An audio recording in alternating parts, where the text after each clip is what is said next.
Hi again. Well, I've got a lot of information to put in this video today, starting firstly with the national median wage, which is sitting at around $80,000 in Australia. New South Wales median wage sitting around $60,000. In New South Wales, entry-level median is around $55,000 a year, mid-tier, mid-range jobs sitting around $80,000 a year, and highly skilled and professional jobs at $120,000 plus. This is extremely important when you consider that in New South Wales, to get into the apartment market, you're looking at spending about $800,000 to $900,000 on average, and to get into the housing market, you're sitting at around $1.6 million on average.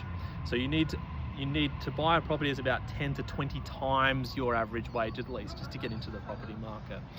The average mortgage per month is around $5,500, and the average rent per month is around $3,000.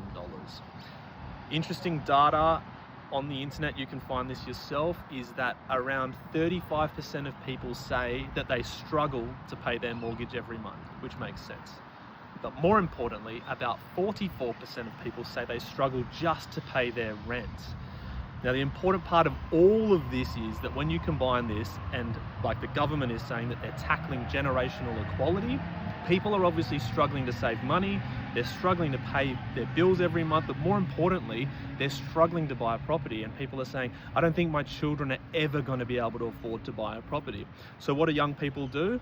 Well, they decide to become a rent-vestor, which means they become a landlord. If they can't afford to buy a property in the area that they want to live in, they simply rent in that area and they buy an investment property elsewhere, so that they can get their foot into the property ladder. Now, rent investors make up about 2 to 5% of the 30% of investors in New South Wales, and some national 10,000 first home buyers every year are rent investors. So it's a very important sector of our market, especially when you talk about first home buyers.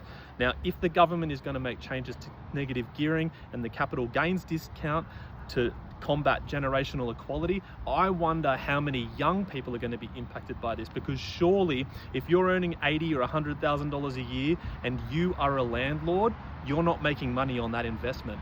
Let's keep an eye on it. Thanks for watching.